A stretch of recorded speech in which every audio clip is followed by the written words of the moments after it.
আজকে আপনাদেরকে আমি একটা ঘটনা বলছি, যেটা আমার পিতৃদেব অর্থাৎ স্বর্গীয় পিতৃদেব অর্থাৎ আমার বাবার ঘটনা বলছি।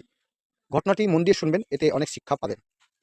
প্রথমত হচ্ছে যে আমার বাবা ছিলেন একজন কৃষ্ণভক্ত অর্থাৎ বিষ্ণুর ভক্ত। তিনি প্রতিদিন পূজা করতেন, প্রতিদিন গোবিন্দর সেবা দিতেন। এইভাবে তিনি ছোট থেকেই গোবিন্দের সেবা করে আসছেন।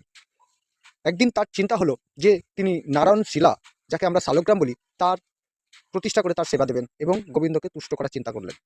যথারীতি একদিন তিনি নারায়ণ শিলা অর্থাৎ শালগ্রাম জোগাড় করে ফেললেন। কিন্তু দেখা গেল নারায়ণ শিলা আমার বাড়িতে আসার পর থেকে, প্রতিষ্ঠা করার পর থেকে বাড়িতে শুধু বিভিন্ন রকম সমস্যা, অরাজকতা এবং শারীরিক অসুস্থতা, এমনকি আমার বাবাও তার স্মৃতিশক্তিটাও হারিয়ে ফেলল। তারপর আমার বাবা এইভাবে কিন্তু মারা গেল। কিন্তু নারায়ণের সেবা এবার দেবে কে? এই ভাবনা করে আমরা যে সমস্যার সম্মুখীন দিয়ে যাচ্ছিলাম, ভাবলাম হয়তো নারায়ণ শিলা আমাদের বাড়িতে এসে সন্তুষ্ট নন।